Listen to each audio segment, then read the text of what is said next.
I didn't shout. I didn't argue. I just walked away. No explanations, no messages, no closure. She thought I would stay, that I would fight for her, beg her to reconsider. That's what she expected. But instead, I vanished. And now?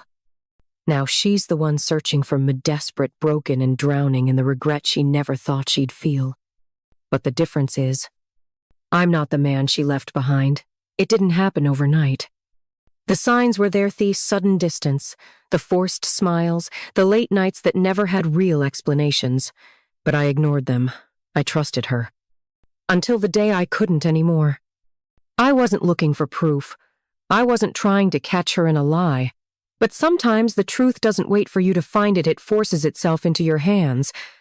A message. A simple text flashing across her phone screen, left carelessly on the table. Last night was amazing. I can't wait to see you again. I didn't react. I didn't move. I just stared at the words, my mind going numb.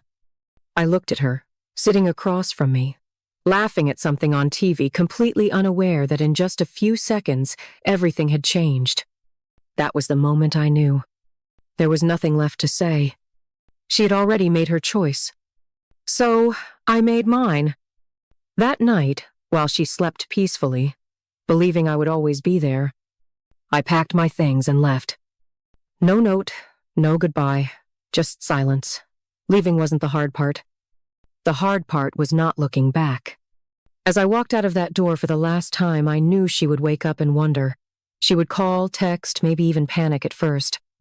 But that was exactly what I wanted.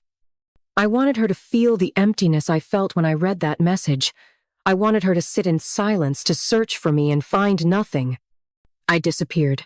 No social media, no mutual friends, no traces of where I had gone.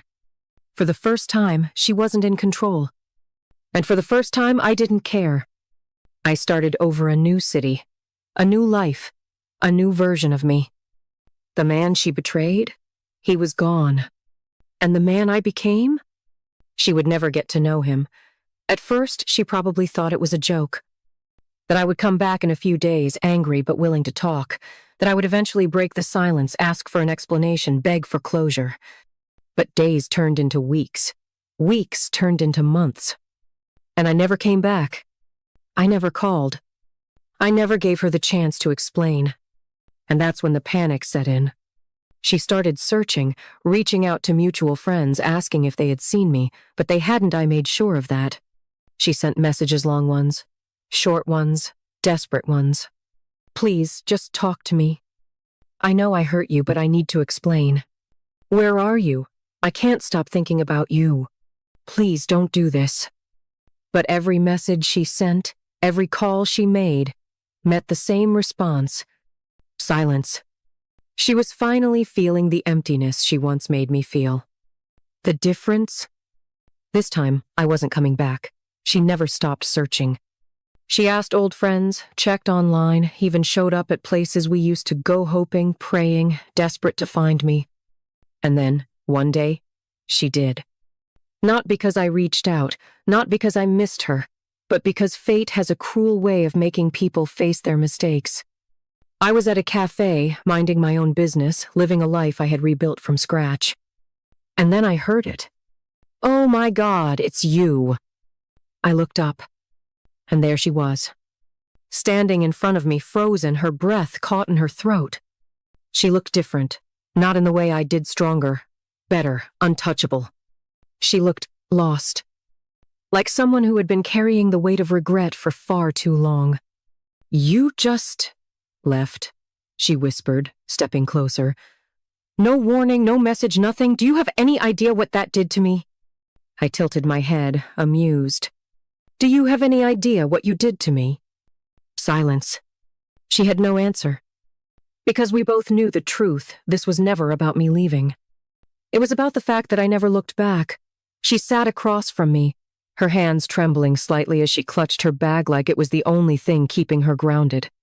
Her eyes searched my face as if trying to find a trace of the man she once knew. But that man was gone.